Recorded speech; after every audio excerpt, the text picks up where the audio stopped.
I am Ann Watson. I am 35 years old. I've been working as a part-time employee at the neighborhood supermarket for 15 years. Modesty aside, I'm always cheerful and energetic, and I'm quite popular with the customers. Good morning, Annie. Good morning. Thank you for visiting us as always. It's a beautiful day today. Annie, you're always so full of energy. Your smile makes me feel better too. And I feel energized when I get to see all of you. By the way, I heard you have a new store manager. What's this person like? The previous manager was incredibly kind. Yes, the new manager is quite young. Looks like an elite, to be honest.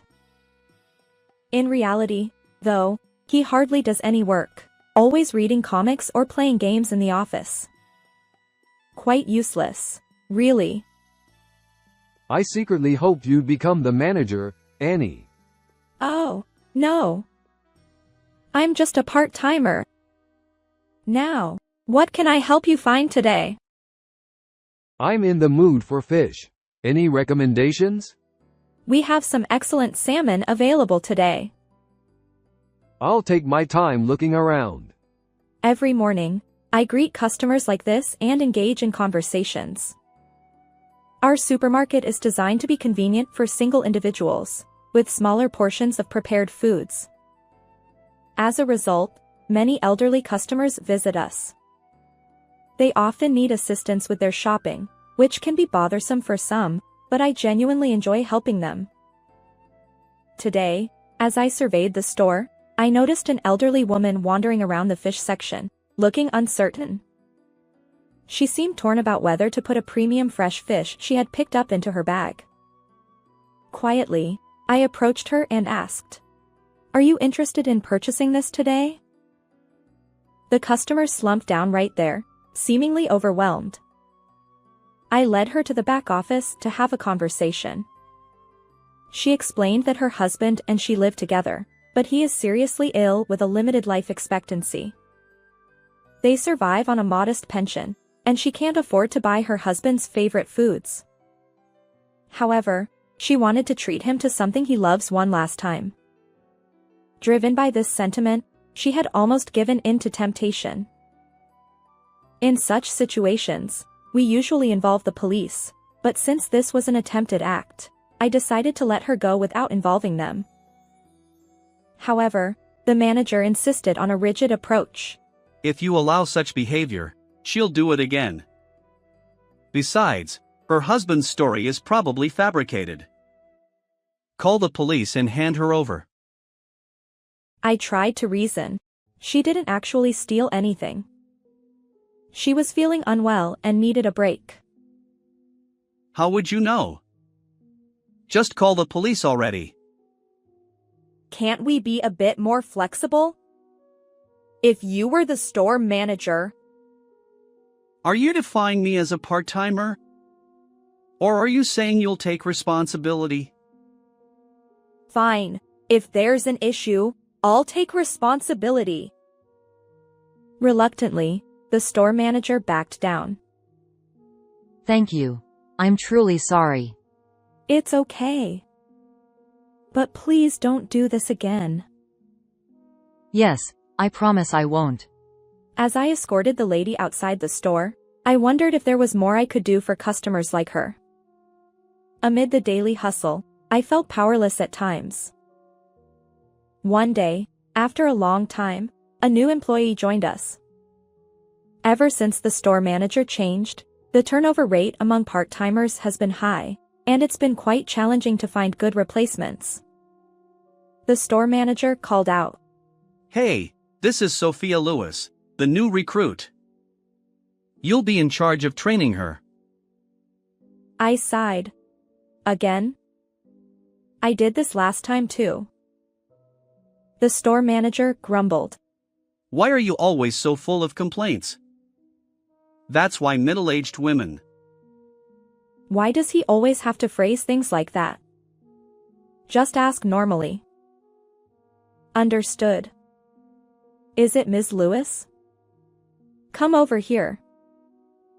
Following the usual routine, I explained the job responsibilities step by step, adhering to the new employee training manual. However, this newcomer always seemed to disappear mysteriously. Where does she vanish to? It's like she lacks any motivation and always has this absent-minded demeanor. But strangely, she's lightning fast at operating the cash register.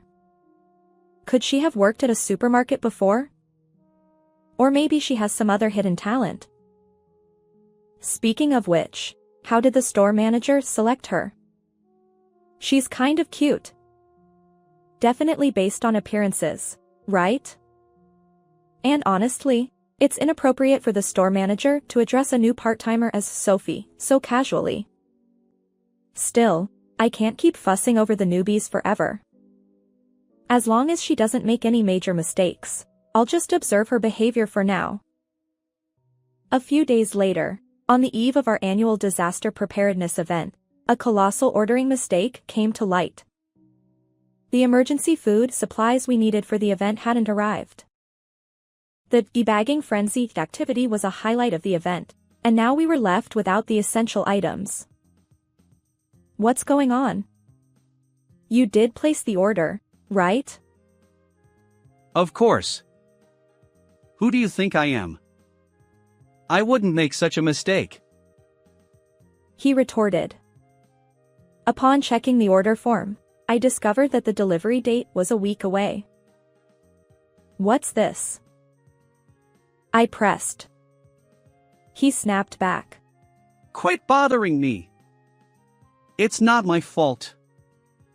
You're the one who sent the order. You should have double-checked.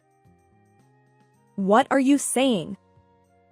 Weren't you the one who told part-timers to stay out of it? I don't know. You're utterly useless if you can't even handle something like this. Wait a minute. Instead of making baseless accusations, what's our plan for tomorrow's event? Look, I don't know. It's all your responsibility. How did an incompetent and irresponsible man like him become the store manager? Does HR at headquarters have any discernment at all? Any good ideas? I rallied the other part-timers to brainstorm. First, we checked the warehouse and pulled out as much existing stock as possible for the event. We substituted long-lasting canned goods and filled in the gaps. We called suppliers to see if they could urgently deliver anything. But still. What do we do? We're still short. You're right. Let's inquire if any other stores can spare supplies.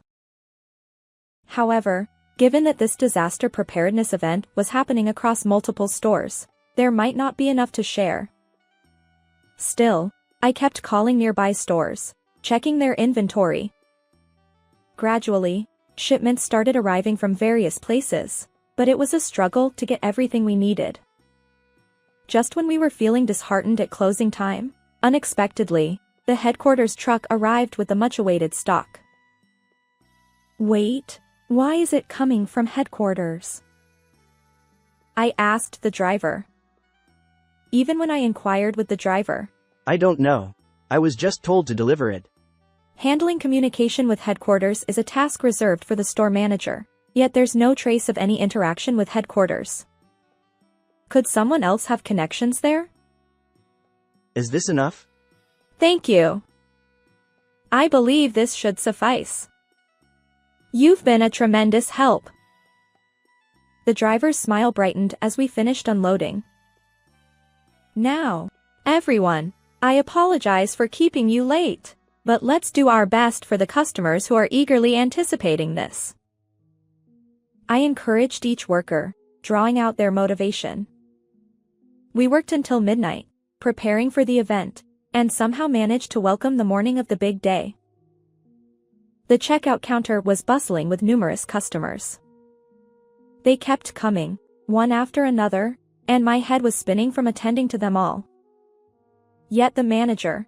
Oh, so busy, so busy. He merely uttered those words without actually doing anything. If he won't contribute, could he at least stay out of everyone's way? Surprisingly, Sophia Lewis moved with agility. Her stocking shelves and handling customers were flawless. Amid these thoughts, the event concluded.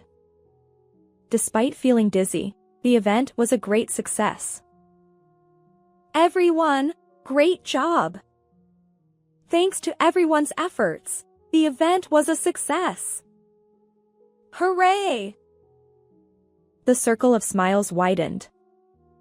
Suddenly, the store manager, who had seemingly vanished, appeared out of nowhere and said this with a stern expression. Hey, Annie! Yes, what is it? Whose responsibility do you think this is today? Huh? Obviously, it's your fault for the ordering mistake. You're the one who asked other stores for help, so naturally, it's your responsibility. Are you kidding me? Originally, it was your mistake, wasn't it? Our argument escalated. No, it's expected from someone like you to make such a mistake. What do you mean? Lately, there have been complaints about you specifically in the suggestion box and on social media. If someone like that makes a mistake, it's only natural. So, you're fired, He declared, wearing a smug expression. As nearby part-timers tried to defend me, he glared around and said, Enough! Anyone with complaints can quit. The room fell silent. I see. Understood. I'll resign. Thank you for everything, I said, my voice steady. Exhausted, I couldn't think straight. I packed my belongings and headed home. Despite working diligently all this time, it seems I'll end up unrecognized. It's regrettable that I won't even get to greet our regular customers before leaving, but there's nothing more I can do. I have my own life to consider, and mulling over it endlessly won't change anything. I need to find a new job, I thought. However, as my emotions settled, anger welled up at the sheer injustice of it all. Just then, the store manager called me. Hey, what have you done? Complaints have skyrocketed these past couple of days. Huh? According to him, critical posts about our store on social media have surged, and headquarters is concerned. I don't know. I've already quit. It's your fault. Remember that. His words sound like something out of a gangster movie. Utterly nonsensical. The next day, I received a call from the headquarters manager. He wanted to discuss something, so he asked me to come to the headquarters tomorrow. What could it be now? The store manager's unreasonable behavior from yesterday flashed through my mind, but I couldn't imagine the company taking such absurdity seriously. When I arrived at the headquarters the next day, both the headquarters manager and the store manager were there. I apologize for the inconvenience, Ms. Watson. No problem. What can I help you with? I had the store manager explain the circumstances of your resignation, but I'm still not convinced. While offering me encouragement, the headquarters manager directed suspicion toward the store manager. The store manager couldn't hide his frustration. It's because of her that we've been flooded with complaints and face the hassle of the ordering mistake. His eyes widened as he spoke. But let me ask again, is it truly Ms. Watson's responsibility for a mistake significant enough that headquarters had to step in? Yes. She placed the order with the wrong date, which led to all this trouble. Yet on the actual day, there was no report from you. Huh? Oh, well, I was running around arranging the products. Is that true? Absolutely. No, it's a blatant lie. Just as I was about to retort, a female voice came from behind. He left promptly without doing anything. I turned to see none other than the new part-timer, Sophia Lewis. Oh. Ms. Lewis. Sophie! Why are you here? Both the store manager and I froze, caught like deer in headlights. I'm an undercover investigator dispatched by headquarters. Ms. Lewis calmly revealed her true identity. What? What?